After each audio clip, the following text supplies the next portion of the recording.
Bismillahirrahmanirrahim. Assalamualaikum warahmatullahi wabarakatuh. Waalaikumsalam warahmatullahi wabarakatuh. Alhamdulillahi rabbil alamin. Wabihi nasta'in ala umurid dunya waddin. Wa ala alihi wa sahbihi ajma'in. Qala rabbi syrah li sadri wa yassir li amri wa hlul uqdatam min lisani yafqahu qawli. Qala Allah ta'ala fil Qur'anil Karim. A'udzu billahi minasyaitonir rajim. Ya ayyuhalladzina amanu in tansurullaha yansurkum wa yusabbit aqdamakum. Saudara-saudara sebangsa setanah air, seluruh rakyat Indonesia yang menyaksikan press conference pada kesempatan kali ini, kami tim hukum baik Gus Nur atau Sugi Nur Harja juga Bambang Trimulyono malam ini perlu untuk memberikan klarifikasi secara langsung, secara cepat, sebagaimana suara yang sudah saya edarkan. Saya sudah menghimbau kepada seluruh media atau masyarakat untuk tidak mengutip sumber informasi yang tidak jelas otoritasnya. Kalau itu dari Mabes Polri silahkan, tapi kalau di luar Mabes Polri mohon untuk tidak diedarkan. Dan hari ini kami ingin memberikan statement resmi dari tim hukum Gus Nur dan juga Bambang Trimulyono. Dan memang masih ada tim hukum yang lain, kami banyak tim, cuman Bang Egy Sujana Mastal sedang ada di Pangandaran, kemudian ada tim Bang Juju tadi juga ada kegiatan lain, Bang Yasin Hasan Bayangkara juga sedang menerima klien yang lain, sehingga malam ini kami bertiga sengaja untuk menyampaikan informasi yang paling penting agar informasi ini bisa segera diterima. Ada 3 poin utama yang hendak kami sampaikan. Yang pertama terkait kronologi asal muasal Gus Nur ditetapkan tersangka termasuk penangkapan Bambang Trimulyono. Yang kedua nanti fakta pemeriksaan yang akan disampaikan oleh rekan kami Riki Fatamazaya Munte SHMH. Dan terakhir kami juga perlu mengabarkan kepada seluruh rakyat Indonesia yang tentu saja punya kepentingan besar terhadap materi gugatan kami di Pengadilan Negeri Jakarta Pusat, yakni Pengadilan Gugatan Perbuatan Melawan Hukum dengan nomor perkara 592-PDTK-2022-PNJK-TPST. Baik, untuk menyikat waktu, yang pertama kami jelaskan bahwa klien kami Gus Nur itu dipersoalkan dengan 2 surat panggilan. Surat panggilan yang kedua memang hari Kamis ini. Surat panggilan yang pertama adalah minggu yang lalu, dan memang pada panggilan pertama sengaja kami tidak penuhi karena memang panggilan itu tidak menjelaskan deskripsi sederhana tentang peristiwa atau kasus apa yang sedang diperiksa. Padahal di dalam pasal 1 angka 26 KUHP itu jelas seorang saksi itu ketika diambil keterangan adalah orang yang melihat, mengalami, mendengar sendiri peristiwa sehingga dia bisa menerangkan kesaksiannya tadi.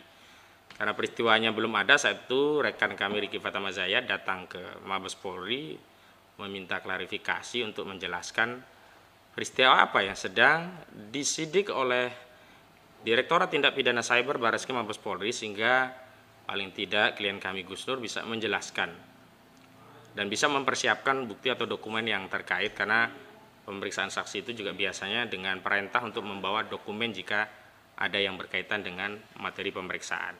Namun saat itu memang tidak disebutkan peristiwanya, yang jelas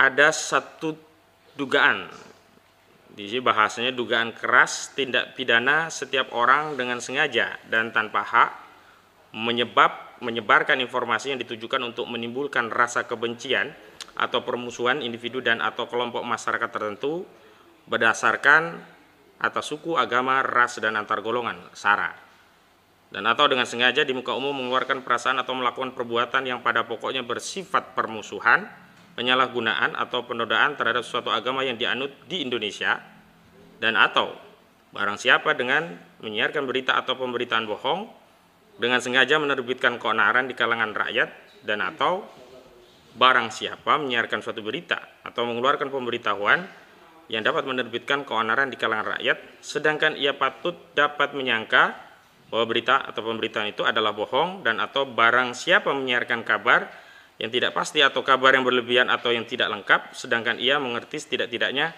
patut dapat diduga bahwa kabar demikian akan atau mudah dapat menerbitkan keonaran di kalangan rakyat sebagaimana dimaksud dalam rumusan pasal 45A ayat 2 junto pasal 28 ayat 2 Undang-Undang Nomor 19 Tahun 2016 tentang perubahan Undang-Undang Nomor 11 Tahun 2008 tentang informasi dan transaksi elektronik, dan atau pasal 156A KUHP, dan atau pasal 14 ayat 1 Undang-Undang Nomor 1 Tahun 1946 tentang peraturan pidana, dan atau pasal 15 Undang-Undang Nomor 1 Tahun 1946 tentang peraturan pidana.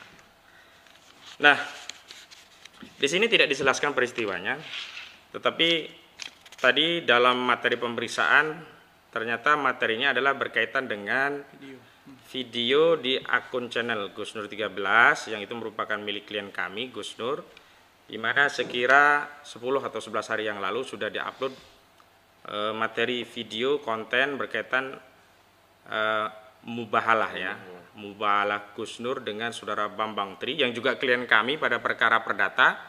Tapi untuk perkara pidana sedang kami siapkan surat kuasa untuk Bambang Tri karena kami belum bisa menemui Bambang Tri. Adapun Bambang Tri kapasitasnya adalah saat ini klien kami dalam kasus perdata sebagaimana saya jelaskan tadi, yakni dalam perkara gugatan perbuatan melawan hukum terkait ijazah saudara Joko Widodo yang palsu. Ijazah itu adalah SD, SMP, SMA yang kemarin ijazah ini sempat direspon oleh UGM, walaupun sebenarnya yang kita gugat bukan ijazah S1 milik UGM gitu. Saya ingin juga sampaikan bahwa tadi saya membaca berita-berita di media bahwa yang fokus dipersoalkan adalah pasal 156A KUHP. Saya ingin tegaskan bahwa kalau materi pemanggilan termasuk saat penetapan tersangka itu bukan hanya 156A, berjejer. Ada pasal 28 ayat 2 junto 45A ayat 2. Ini pasal yang biasa untuk mengkriminalisasi aktivis para ulama, delik sara, tuduhan menyebarkan kebencian dan permusuhan kepada individu atau kelompok masyarakat tertentu berdasarkan sara, suku, agama, ras, dan antar golongan. Dan juga pasal karet ya, pasal 14 dan 15 Undang-Undang Nomor 1 Tahun 1946. Ini pasal menyebar hoax atau pasal menyebarkan kebohongan yang menerbitkan keonaran. Pasal inilah yang dulu digunakan untuk mengkriminalisasi Habib Rizik Syihab dan banyak tokoh-tokoh lainnya. Dan pasal 156A KUHP itu hanya pasal salah satu saja. Tetapi yang lalu kami sudah pernah tegaskan bahwa mubahalah terkait ijazah palsu itu tidak bisa dipisahkan, dan kami ingin tegaskan melalui forum ini sebenarnya materi ijazah palsu itu sudah menjadi perkara perdata. Perkara perdata dalam gugatan perbuatan melawan hukum di Pengadilan Negeri Jakarta Pusat dengan nomor perkara 592-PDTG-2022-PN-JKT-PST. Dan pada panggilan pertama Gus Nur ini kita sudah tegaskan bahwa kalau materi perkaranya terkait itu, maka kami sudah meminta penyidik, dalam hal ini penyidik Direktorat Tindak Pidana Cyber Barreskrim Mabes Polri, untuk menangguhkan. Karena ada Perma nomor 1 tahun 1956 kalau nggak salah ya. Itu menegaskan jika ada suatu perkara perdata sedang diperiksa tentang hak keperdataan, maka pidana ditangguhkan.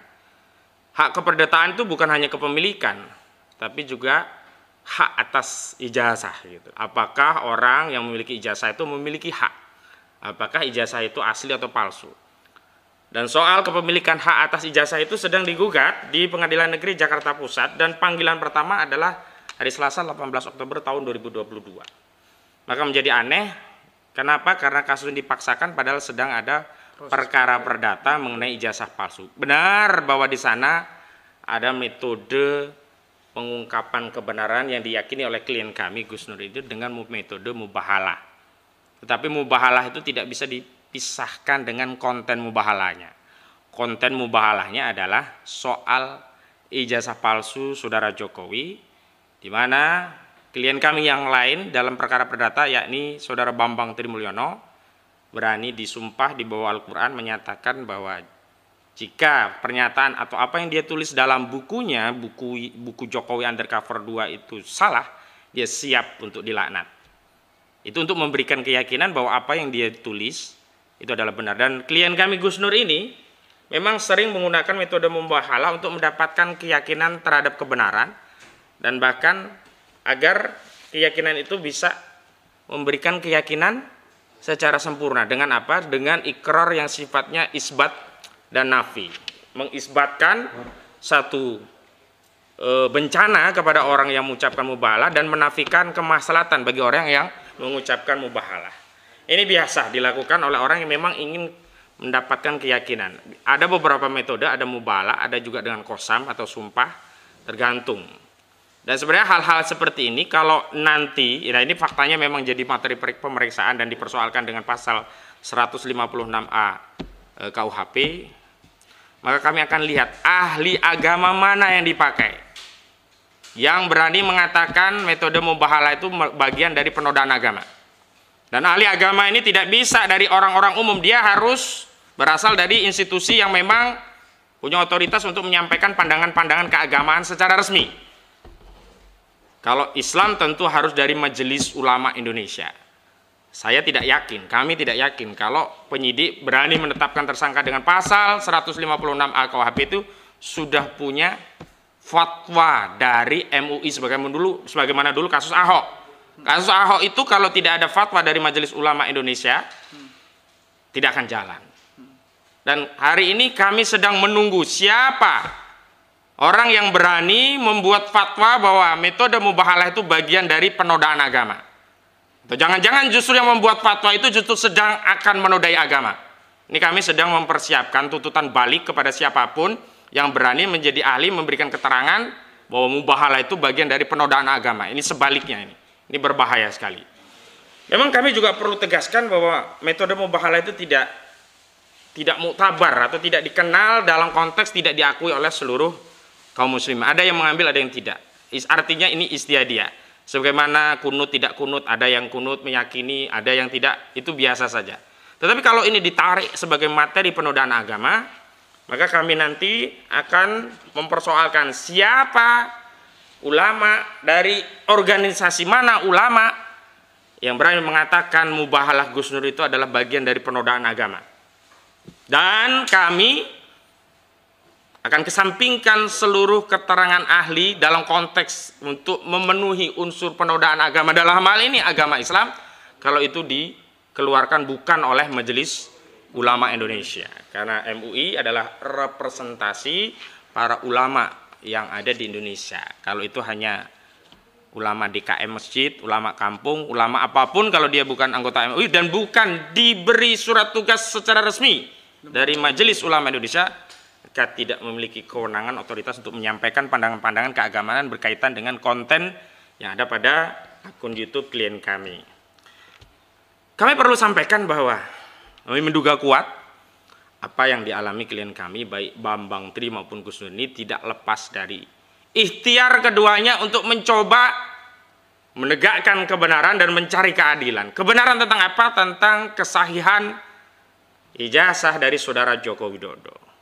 Keadilan tentang apa? Keadilan agar ada putusan dari hakim yang mengadili perkara apakah benar saudara Joko Widodo telah melakukan perbuatan melawan hukum menggunakan ijazah palsu dalam proses Pilpres 2019 atau tidak. Makanya ketika saya diminta Gus Dur sebagai perantara dari Bambang Tri kami ya untuk menggugat, kami justru punya kepentingan untuk menjaga masa depan bangsa Indonesia, termasuk marwah dan wibawa presiden. Karena kami tidak ingin diskursus ini menjadi liar, menjadi konsumsi sosial media tanpa ada keputusan hukum. Karena itu sudah pada tempatnya. Kalau Gus Nur mencari kebenaran keyakinannya dengan metode mubahalah, kami sebagai advokat tentu untuk mencari kebenaran metodenya dengan gugatan. Melalui proses beracara di pengadilan. Dan biarlah nanti hakim yang akan memberikan keputusan. Kami menduga ini tidak dapat dilepaskan dari itu. Dan kami terus terang sangat menyayangkan tindakan penyidik yang tetap memaksakan ya meneruskan kasus ini, bahkan mentersangkakan klien kami. Kami ini tadi penahanannya sudah dapat belum kita? Sudah.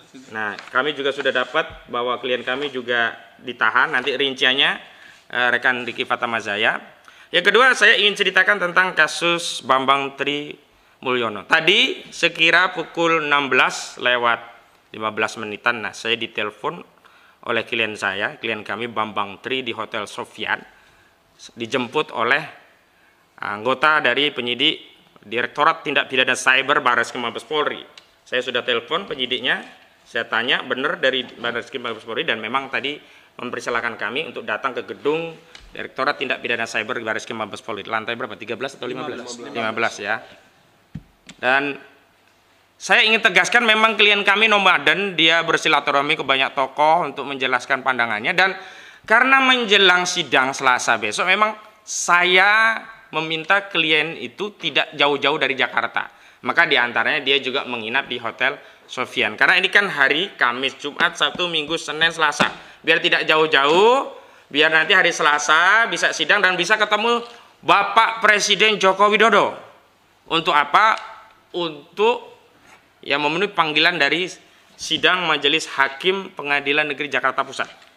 Dan perlu saya konfirmasi, saya sudah mendapatkan panggilan resminya. Panggilan resmi itu karena kami daftarkan lewat e-court, panggilan resmi itu juga dikirimkan secara e-court, elektronik. Akun e-court itu setiap lawyer memilikinya, dan saya sudah mendapatkan panggilan e-court tadi dari pihak Pengadilan Negeri Jakarta Pusat.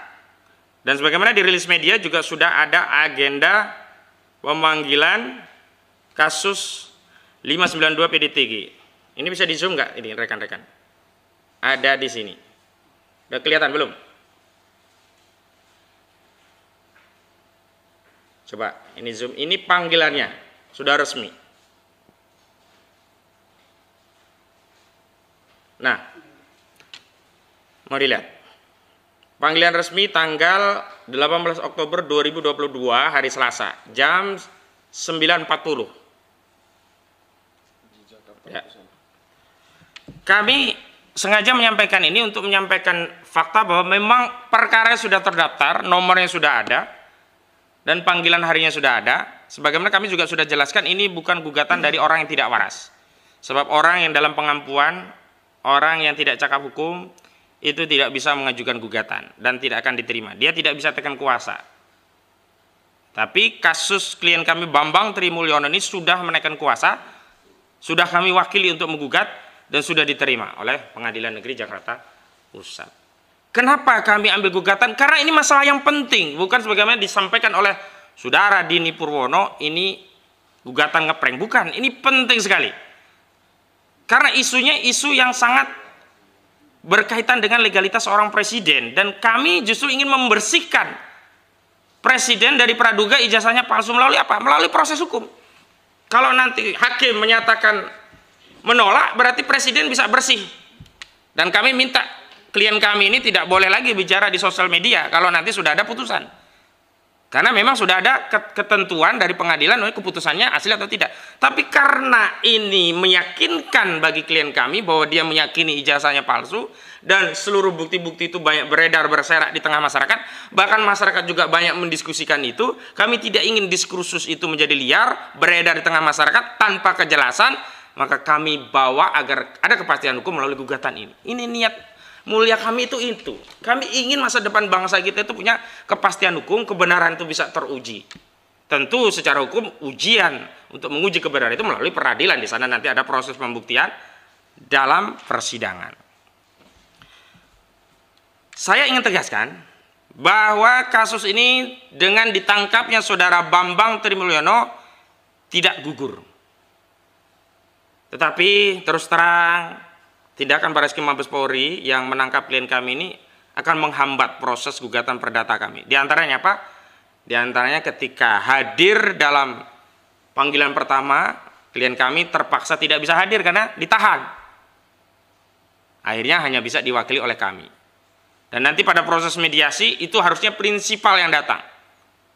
Kami tidak tahu apakah nanti bisa kami ajukan penangguhan sehingga bisa hadir dalam rangka bermediasi, ketemu langsung dengan Saudara Joko Widodo selaku Presiden Republik Indonesia, karena dalam proses mediasi itu harus dihadirkan prinsipalnya, tidak boleh diwakili. Kenapa? Agar ada proses yang alami, tidak terganggu dengan otoritas kuasa hukum, biar para pihak bisa ketemu langsung. Sehingga kami tegaskan hari Selasa tanggal 18 Oktober 2022 tetap ada sidang, tetap resmi, tetap sah, kuasa tidak hilang haknya karena ada proses hukum, dan gugatan tidak menjadi gugur karena ada proses hukum pidana terhadap klien kami. Ini tetap jalan. Jadi tanggal 18 nanti tetap jalan dan kami akan wakili dan surat kuasa juga sudah kami daftarkan. Itu pengantar dari saya dan sekarang saya ingin kejelasan kronologis sejak pengantaran Gus Nur ke Barreskrim, termasuk akhirnya juga rekan kami ketemu Saudara Bambang Tri di Barreskrim Mabes Polri di Direktorat Tindak Pidana Cyber. Kepada rekan Riki Fatamazaya dipersilakan. Bismillahirrahmanirrahim. Assalamualaikum warahmatullahi wabarakatuh. Terima kasih Bang Ahmad Gozinuddin dan tim lawyer advokasi lainnya. Dan kami ingin sampaikan tadi pemeriksaan itu dimulai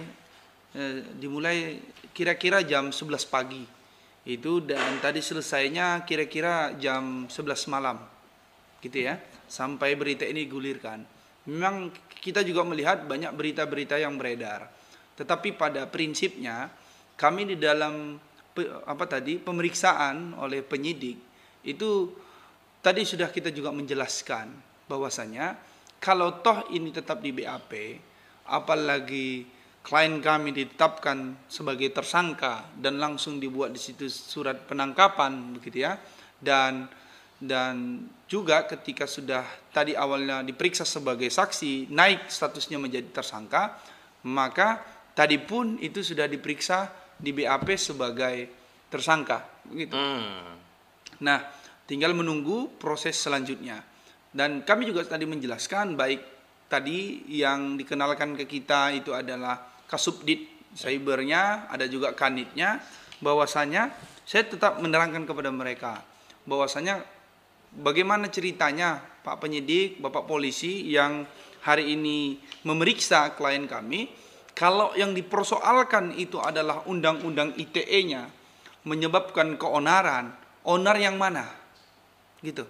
Kenapa? Karena yang disampaikan dalam video-video yang ada, YouTube yang ada di channel Munziat channel ya. Bukan.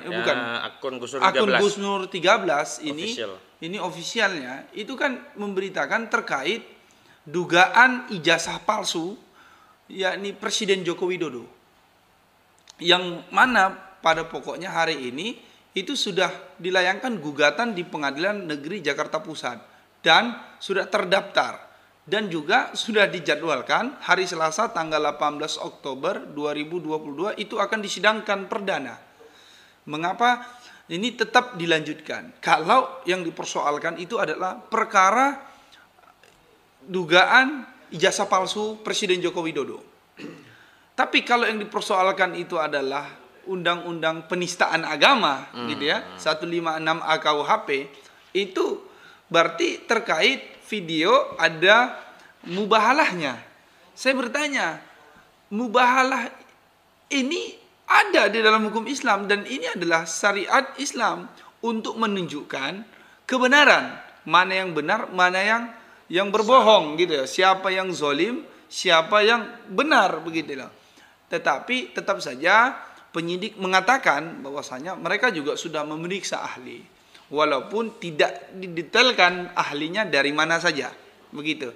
Karena saya juga menyampaikan salah satu otoritas ketika ini dapat dikatakan penghinaan atau tidak, itu yang paling dapat dipercaya itu adalah Majelis Ulama Indonesia gitu.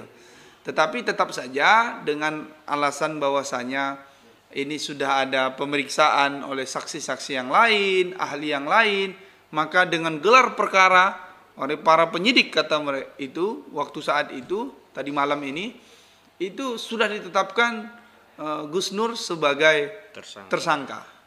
Dan tetap kita juga tadi beradu argumen, menyampaikan dasar-dasar hukum yang ada.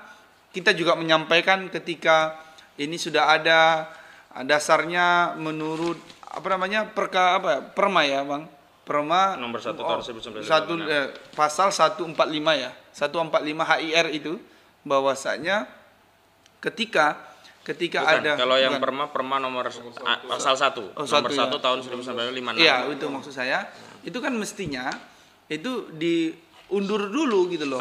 Ditangguhkan dulu persoalan pidananya sampai terbukti dengan jelas perkara-perkara perdata. Dalam hal ini kan sudah ada gugatan di Pengadilan Negeri Jakarta Pusat. seperti yang kami sampaikan di awal. Tapi toh tetap saja. Nah, dan ini juga justru membawa pengaruh di tengah-tengah masyarakat. Kok tiba-tiba ini terjadi begitu ya?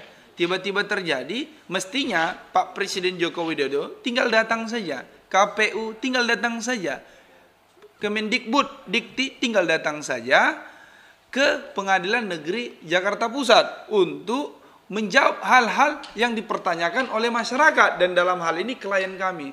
Kok ini makin melebar begitu, dan kita protes begitu ya. Demikian tadi ke para penyidik, dan tadi juga kita juga ketemu dengan klien kami secara perdata itu Pak Bambang Tri waktu di penyidikan. Itu di Mabes Polri, dan sekarang juga beliau ini sudah juga ditetapkan sebagai tersangka. Gitu, sebagai tersangka. Nah, ini juga yang menjadi protes kami. Ini klien kami secara perdata. Tadi kami belum bisa mendampingi secara langsung karena memang kuasa yang ada di kami itu baru perkara perdatanya, belum pidananya. Tadi baru kita siapkan, dan kita tadi juga minta ke para penyidik karena ini ancamannya di atas 5 tahun, maka wajib didampingi pengacara. Dan Pak Bambang Tri juga menunjuk kami sebagai pengacara karena kami juga tadi ada di Mabes Polri, belum selesai membuat karena juga mendadak begitu ya kasus pidana ini, maka kami meminta waktu kepada penyidik untuk menunda waktu pemeriksaan, dan rencananya itu diagendakan besok jam 14.00 waktu Indonesia Barat setelah sholat Jumat. Nah, dan dalam perkara ini tadi juga rekan kami senior saya sudah menyampaikan bahwasanya perkara perdata tetap lanjut. Perkara perdata tetap lanjut atas gugatan perbuatan melawan hukum di Pengadilan Negeri Jakarta Pusat. Dan juga himbauan kepada seluruh masyarakat, tolong doakan klien kami yakni Gus Nur dan juga Pak Bambang Tri yang ingin meminta keadilan gitu ya, meminta kebenaran melalui jalur Pengadilan Negeri Jakarta Pusat, tapi diperlakukan demikian. Dan juga doakan terkhusus juga kepada klien kami Gus Nur yang hari ini dituduhkan sebagai penista atau penoda agama, dan yang dikarenakan dugaan kuatnya itu karena diperiksa, materi pemeriksaan itu adalah karena mubahalahnya. Padahal kembali kami jelaskan, mubahalah ini adalah bagian dari ajaran Islam, adalah hukum Islam yang ingin mencari kebenaran, dan ketika orang-orang yang berbohong maka dia dilaknat begitu. Jadi walaupun tidak sering dipakai oleh kaum muslimin yang lain dalam kontemporer hari ini, tapi kalaupun dilakukan itu ada ajarannya.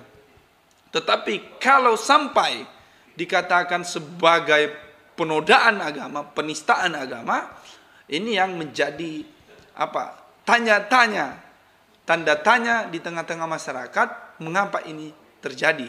Dan dugaan kuat kami ini terlalu dipaksakan terhadap klien kami.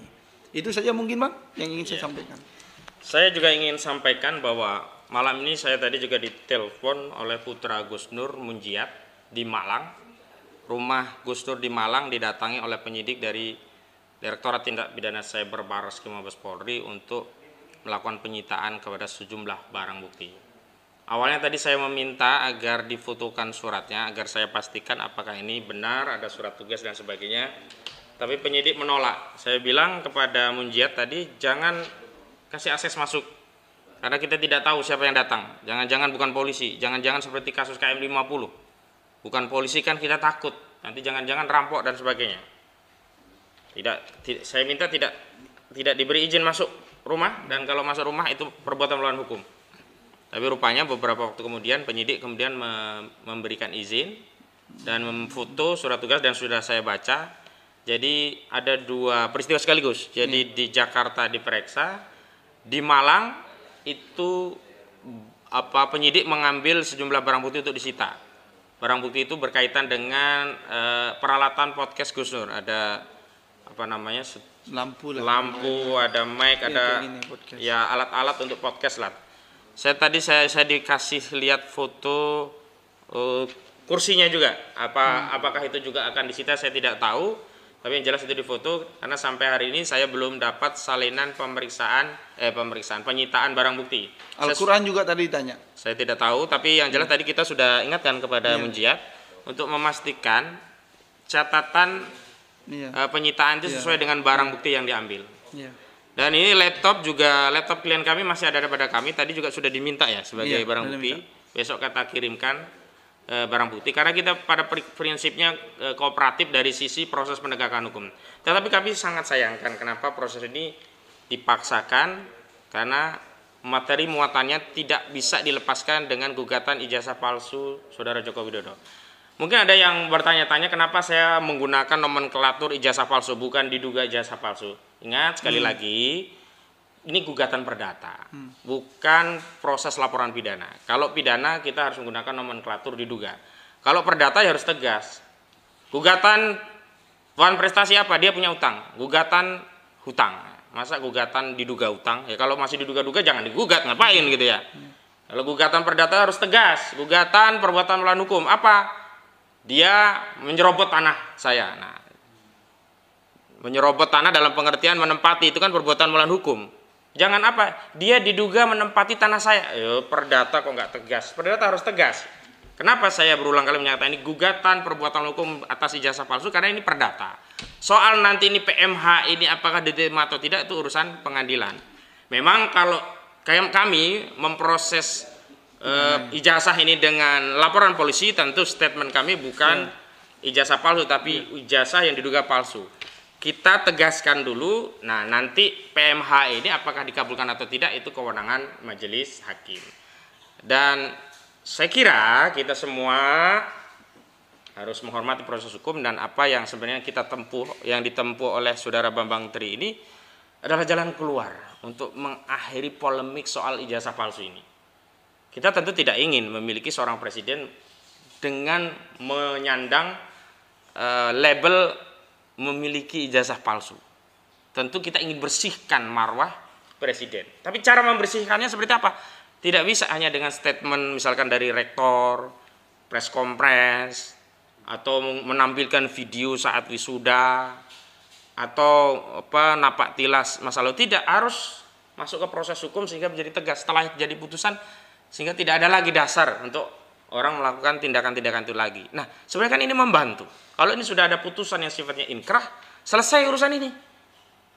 Biar energi kita tidak muter-muter ijazah. Ini kan lama kasus ijazah ini sejak 2017, bahkan 2015, 2017, 2020. Kami ketika klien kami meminta, kami punya tujuan untuk apa? Memastikan agar kasus ini tidak lagi liar.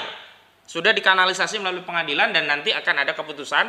Dan kalau keputusan itu sudah bersifat final, inkrah, maka tidak ada lagi hak atau tidak lagi dibenarkan orang bicara-bicara tentang ini. Nah, kalau hari ini menjadi perdebatan publik wajar karena ini menjadi objek perkara. Sehingga saya juga himbau kepada Pak Kapolri, Pak Listio Sigit Prabowo, Pak, ini ketika masyarakat banyak berdiskusi tentang soal gugatan ini, ijazah palsu ini, jangan kemudian dipersoalkan dengan menyebarkan kebohongan, hoax. Ini kan materi yang ada dalam gugatan. Biarkan sajalah masyarakat memiliki pendapat, pandangan, dan bahkan kita sangat terbuka untuk menerima masukan-masukan verifikasi. Siapa tahu ada teman sekelas Pak Jokowi saat sekolah dia mau memberikan keterangan. Nah, itu kan membantu Pak Presiden. Silakan berkoordinasi dengan Bapak Presiden atau mungkin Seknek atau mungkin kepada Saudara Ade Irfan Pulungan yang kemarin berapi-api katanya mempersoalan kami menebar kebohongan, kebencian, mau gugat balik, mau pidana. Nah, itu bantu sajalah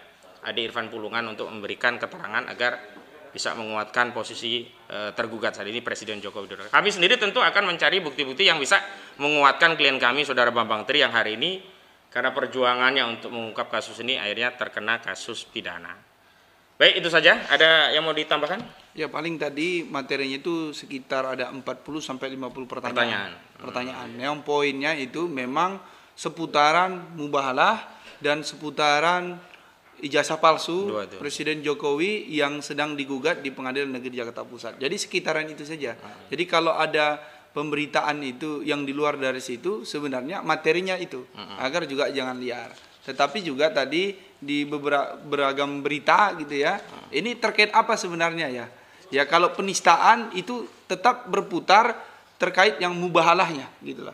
Dan ini yang juga menjadi protes kita, sejak kapan mubahalah itu adalah tindakan kriminal gitu ya. Ini yang menjadi, jangan sampai ini kriminalisasi terhadap ajaran Islam ya. Kriminalisasi terhadap ajaran Islam, karena itu adalah bagian dari ajaran Islam, itu adalah hukum Islam, dalil-dalilnya ada begitu loh. Tapi juga kalau terkait materinya itu adalah terkait gugatan, maka ini juga harusnya menjadi ditangguhkan gitu ya. Ditangguhkan, tetapi kok dipaksakan. Nah ini juga jangan-jangan di tengah-tengah masyarakat justru ini menimbulkan kecurigaan yang lebih lagi. Kenapa ini bukan malah datang ke Pengadilan Negeri Jakarta Pusat, malah langsung yang menggugat ini prinsipal kami ini dipidana gitu ya, diciduk begitu ya, dipidana begitu loh. Ini yang menjadi pertanyaan di tengah-tengah masyarakat itu. Jangan sampai ini menimbulkan problem lain di tengah-tengah masyarakat, kecurigaan yang makin bertambah di tengah-tengah masyarakat. Kan gampang sebenarnya, Pak Jokowi tinggal datang di pengadilan, buktikan. Bukan malah klien kami ditangkap, klien kami Bapak Bambang Tri dan juga Gus Nur. Padahal mereka hanya ingin mengetahui kebenaran, mengetahui asli dan menginginkan keadilan, seperti itu. Nah ini jangan sampai di tengah-tengah masyarakat muncul kriminalisasi terhadap ajaran Islam, seperti itu.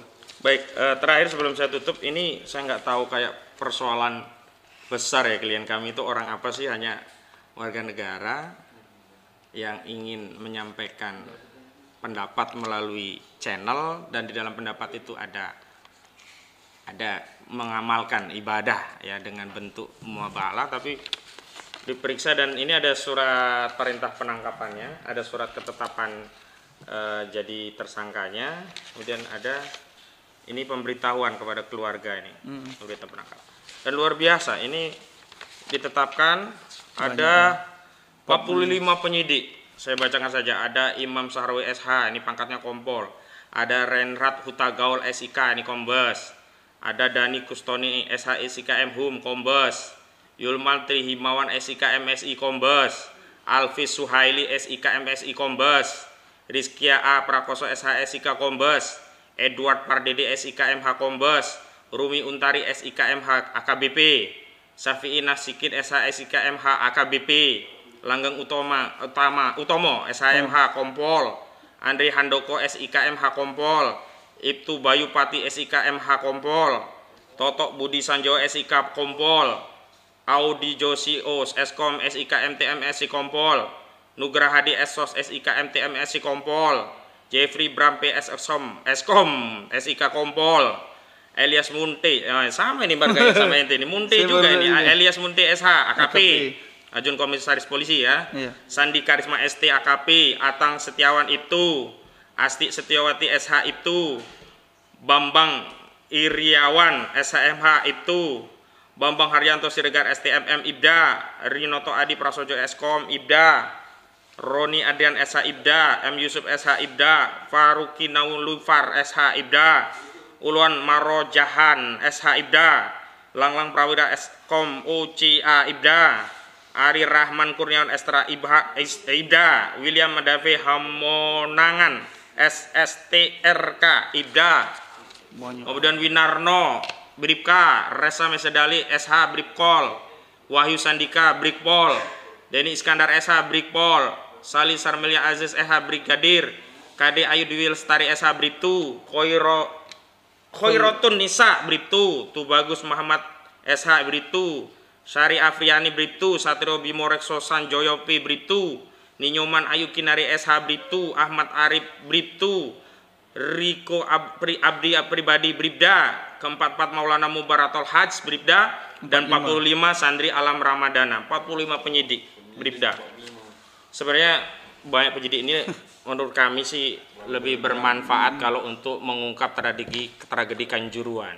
Karena Kanjuruhan dengan meninggalnya 140-an lebih, bahkan hampir 20 ya, ada yang data sampai 200, itu lebih banyak membutuhkan tenaga-tenaga penyidik untuk mengungkap kasus secara tuntas ketimbang ngurusi klien kami. Klien kami nggak akan lari, dia lahir dan besar di negeri ini. Tapi dengan begitu banyaknya kami juga tidak tahu atensinya seperti apa kok sampai banyak begini. Baik, itu saja yang bisa kami sampaikan. Mudah-mudahan kami akan bisa mengabarkan perkembangan kasus klien kami dan kami terus memohon doa dukungan dari seluruh warga negara Indonesia, rakyat Indonesia, karena sekali lagi ikhtiar yang dilakukan oleh Bambang Trimulyono ini sebenarnya bukan ikhtiar bagi kepentingan pribadi seorang Bambang, tapi itu demi kepentingan seluruh rakyat Indonesia, termasuk apa yang dilakukan Gus Dur untuk mencari keyakinan benar tidaknya ijazah itu palsu atau tidak. Dia kemudian gunakan sarana podcast dan kemudian menggunakan metode mubahalah untuk mencari keyakinan akan kebenaran. Itu juga sebenarnya ingin membantu kita semua untuk memastikan kasus. Karena itu ya mohon doa dan dukungannya. Baik, itu saja yang bisa kami sampaikan. Untuk mengakhiri rilis kita tutup dengan doa kifaratul majlis. Subhanakallahumma wa bihamdika asyhadu an la ilaha illa anta astaghfiruka wa atubu ilaik. Wassalamualaikum warahmatullahi wabarakatuh. Waalaikumsalam warahmatullahi wabarakatuh. Takbir. Allahu Akbar.